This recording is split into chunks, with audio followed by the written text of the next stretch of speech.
Bom, no vídeo passado eu falei sobre conservadorismo e liberalismo, né? Porque não se pode ser liberal e conservador, né? Ou você é liberal na economia e liberal nos costumes, ou você é conservador nos costumes e conservador na economia. Eu falei esse termo, né? Conservador na economia. Só que eu não expliquei tão bem naquele vídeo o que é conservadorismo na economia. Eu já tenho um vídeo explicando o que é conservadorismo na economia. Vou deixar aqui nos cards, que é o nosso vídeo sobre conservadorismo no geral, em que eu mostro uma visão mais ampla sobre conservadorismo. Mas eu quis fazer um vídeo só sobre conservadorismo na economia, né? Falar um pouco, uma visão mais geral sobre o assunto. E a verdade é que, sim, existem diferenças entre liberalismo e conservadorismo na economia. E para falar dessas diferenças, eu vou citar um autor que eu já citei muitas vezes aqui no canal e vou citar muito mais, que é o Roger Scruton. Os livros dele são simplesmente muito didáticos. Ele fala no livro Como Ser um Conservador, ele cita Margaret Thatcher, né? Margaret Thatcher foi lá uma primeira-ministra e tal. E Margaret Thatcher, ela foi uma das grandes expoentes do neoconservadorismo. Era típica conservadora nos costumes, liberal na economia. Ou seja, não era conservadora nem liberal. Ou era liberal. Porque eu não creio que alguém possa ser conservador e liberal na economia, né? Conservador nos costumes e liberal na economia. Isso não existe. Então o Roger Scruton ele fala bem da Margaret Thatcher no âmbito em que ela disputou contra a esquerda e meio que afastou a esquerda do poder. Porém, ele também faz sérias críticas a Margaret Thatcher e fala como o governo de Margaret Thatcher foi um governo perdido para os conservadores, tá? Não totalmente perdido, mas no âmbito de fazer tudo que os conservadores queriam fazer na sociedade, Margaret Thatcher meio que jogou do lado dos liberais em vez de jogar de fato no lado dos conservadores. E a característica específica que o Roger Scruton critica na Margaret Thatcher foi esse apego ao livre mercado. Muitas pessoas entendem o livre mercado como livre mercado, você é livre para vender, você é livre para comprar, e não entendem que o livre mercado em si é uma coisa muito mais complexa do que eu comprar e vender, tá? Se é que vocês me entendem. O que aconteceu? A Margaret Thatcher ela liberou um montão de empresa estrangeira a entrar na Inglaterra e veio um montão de indiano, um montão de empresa estrangeira entrar na Inglaterra, um montão de migração de pessoas e as verdadeiras empresas, os empreendimentos nacionais, os empreendimentos de ingleses que iam de gerações e gerações que duravam milênios, foram simplesmente acabados porque uma empresa estadunidense foi lá e comprou essa empresa de milênios. E até nem precisa comprar mesmo, ela só disputando contra essa empresa nacional, a empresa nacional perde. Por quê? Porque a empresa estrangeira, obviamente por ela estar exportando esse material dela, ela tem muito mais capacidade de competir do que de fato com a empresa nacional. É o mesmo que eu pegar, sabe, um lutador de sumô e colocar ele do lado, sei lá, de um magricelo e falar, olha, lutem os dois. Não dá para os dois lutarem, entendeu? Seria uma luta injusta. E isso caracteriza esse livre mercado de Margaret Thatcher. O conservadorismo não pega que o Estado regule tudo, o Estado coloque a sua mão na economia e regule toda a economia. Não, o conservadorismo não quer isso. O conservadorismo não quer altos impostos em empresas nacionais, em pequenas empresas, e também não quer que empresas estrangeiras sejam literalmente proibidas no país. Mas o conservadorismo ele prega que haja uma preferência pelas empresas nacionais em vez das empresas estrangeiras. E não é só isso, existem outros pontos também do conservadorismo na economia. Esse é só um dos pontos do conservadorismo. Ou seja, o erro de Margaret Thatcher, o erro no livre mercado, é permitir que empresas multimilionárias, empresas bilionárias, empresas que exportam o seu produto para vários países, empresas verdadeiramente multinacionais, possam competir com o seu Zé da esquina, entendeu? De forma igualitária. Não dá. Essa empresa multinacional vai vencer da empresa do seu Zezinho. Essa competição injusta das empresas multinacionais contra empresas verdadeiramente nacionais é o que o conservadorismo não deseja. O conservadorismo deseja que empresas multinacionais, empresas estrangeiras, possam competir, mas competir de forma justa contra as empresas nacionais, e não só competir de forma justa, mas que o próprio povo, agora como escolha própria, prefira as nacionais, entendeu? O conservadorismo não quer que um povo de uma determinada nacionalidade dê dinheiro para uma empresa multinacional que vai levar esse dinheiro para outro país e vai fazer o seu próprio país e a ruína. No mínimo, empresas multinacionais não poderiam comprar empresas nacionais. Esse seria o mínimo, sabe? Um mínimo para a gente começar a conversar sobre conservadorismo na economia, sabe? Outro ponto do conservadorismo na economia são os 3 capitais. Como assim os 3 capitais? Simples, o conservadorismo ele crê que existem 3 capitais: o capital social, o capital material e o capital econômico. Capital social, capital material e capital econômico. O capital social tem mais a ver com as instituições, com o Estado, a organização civil, tem a ver com as tradições, os costumes daquele povo, a moral, a ética e tudo mais. O capital material é a natureza, aqueles bens daquela terra que não necessariamente foram criados pelo próprio homem, mas que já estavam lá. Como eu disse, com a própria natureza, o alimento, os rios, as matas, o ar, tudo isso faz parte do capital material. E nós temos o capital econômico.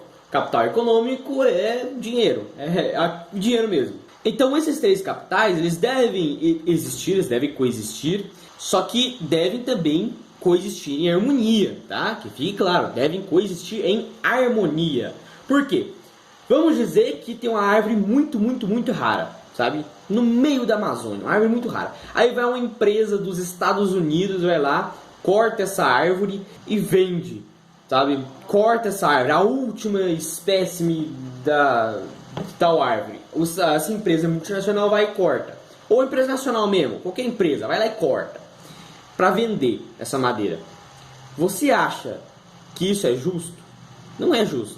Você está destruindo o capital material, tá? O capital econômico está destruindo o capital material. E isso é um erro. O conservadorismo crê que esses 3 capitais não podem destruir um ao outro. Então, se o capital econômico destrói o capital material, deve haver uma restrição, uma punição para quando esse mesmo capital econômico fizer isso. Então, de forma alguma, o capital econômico deve ter o direito de destruir o capital material. Da mesma forma, o capital econômico não pode destruir o capital social, tá? Por quê? O que é o capital social? Como assim?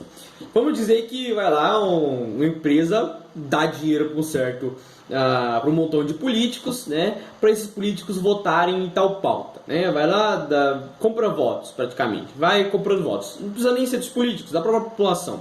Uma empresa comprar votos é justo? Não, não é justo. A empresa não pode simplesmente sair comprando votos. É algo injusto. Então, como é algo injusto, deve haver uma restrição, uma punição para caso isso seja feito, porque o capital econômico está destruindo o capital social.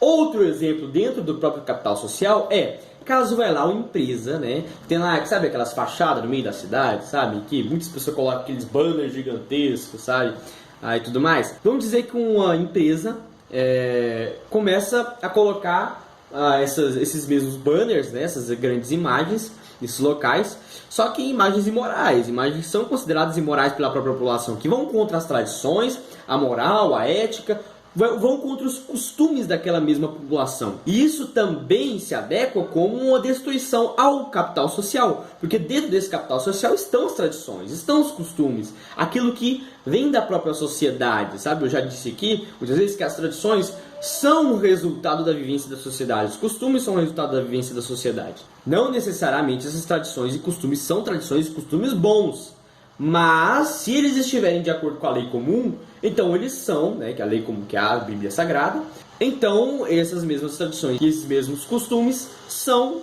costumes e tradições boas, são costumes e tradições louváveis. Mas mesmo que uma certa população tenha uma tradição que você não considere boa, sabe, que você não considere de acordo com as escrituras sagradas, mesmo assim, você não pode chegar e fazer um banner lá indo radicalmente contra o que essa população crê, que você está também acabando com o capital social e está dando margem, está dando exemplo, vamos dizer assim, está dando brecha para que essas mesmas empresas coloquem lá uma imagem moral também e vão contra esses costumes da população. Então, mesmo que você não considere os costumes e as tradições dessa população como costumes e tradições louváveis, você deve respeitar esses costumes e essas tradições ao ponto de não ir radicalmente contra elas. E se você for expressar uma opinião, não expresse uma opinião de cunho revolucionário.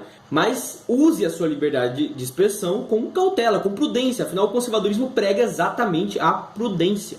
Outra característica também do conservadorismo é preferir aquelas corporações, é preferir aquelas comunidades de ajuda, de auxílio mútuo, né? Nós tivemos na Idade Média as corporações de ofício, as guildas e tudo mais. Eu diria até esses próprios sindicatos, não que você deva participar de um sindicato, né? Você como conservador, eu sou conservador, participo de um sindicato, vou lutar pelos trabalhadores de forma revolucionária. Não, você não vai fazer isso. Mas você vai se juntar com pessoas que você considera próximas a você. Afinal, o conservadorismo também se baseia na oikofilia, que é o amor ao próximo, amor ao que está próximo, amor ao lar. Isso tudo com o objetivo de ajudar ao próximo, ajudar a quem está próximo, aquele que está próximo, tá? Isso se conecta muito com o pensamento, né, do meio evangélico, dentro do meio evangélico, né, do qual faço parte, que fala exatamente dos cristãos irem para lugares isolados, né, para cidades, lugares, fazendas isoladas, se juntarem, fazerem comunidades locais, com o objetivo exato de proteger a sua fé, proteger a sua comunidade daqueles devaneios extremistas, né, de cunho liberal, que vão interferir nessa sociedade. Então, assim, existe esse pensamento dentro do meio evangélico que os cristãos devem se isolar e tal, os evangélicos devem se isolar e tal, criarem comunidades locais, igrejas locais, comunidades de auxílio mútuo, igual os próprios valdenses faziam, né? Os valdenses, eles faziam um voto de pobreza, iriam para lugares mais isolados e ficavam ajudando uns aos outros, trabalhando e ajudando uns aos outros, tá? Isso é algo que deve ser feito. E já que eu toquei no âmbito religioso, não seja somente um conservador, seja também um teonomista. Se você não sabe o que é teonomia, link aqui nos cards. Então veja nosso vídeo lá sobre o que é teonomia depois que acabar esse. Tudo isso, né, todo esse conservadorismo na economia, por que ele existe? Por que ele tem todas essas diferenças contra o liberalismo? Por quê? Simplesmente porque o conservadorismo não acredita que a competição seja algo que vai beneficiar somente a sociedade. Na verdade, a própria competição, sem nenhuma regulamentação, vai ser algo ruim para a sociedade. Por quê? Vamos dizer que você está competindo lá com seu amigo, né? A vontade de vocês dois, se não houver nenhuma regra, é de trapacear. Vocês vão trapacear. Se não houver nenhuma regra, como falei, se estiver lá competindo com o pessoal da sua sala, né? E não houver nenhuma regra no jogo, sabe? Se vocês estiverem competindo futebol, jogando futebol lá e tal, e não tiver nenhuma regra, vai haver trapaça? Vai haver trapaça. Então, essa competição sem regulamentação é exatamente algo ruim, né? E a competição em si, tá? Se não tiver uma regulamentação, se não tiver punições, né, para os exageros, vai ser algo ruim para a sociedade. E como eu disse, o liberalismo se baseia que o ser humano pode chegar por si mesmo à razão, enquanto o conservadorismo se baseia que o ser humano só pela lei comum, que são as escrituras sagradas, pode chegar a alguma razão, pode chegar à verdadeira razão. Exatamente pelo liberalismo ser mais individualista, que o conservadorismo vai se negar a concordar com o liberalismo, porque, de fato, a sociedade não funciona individualista, né?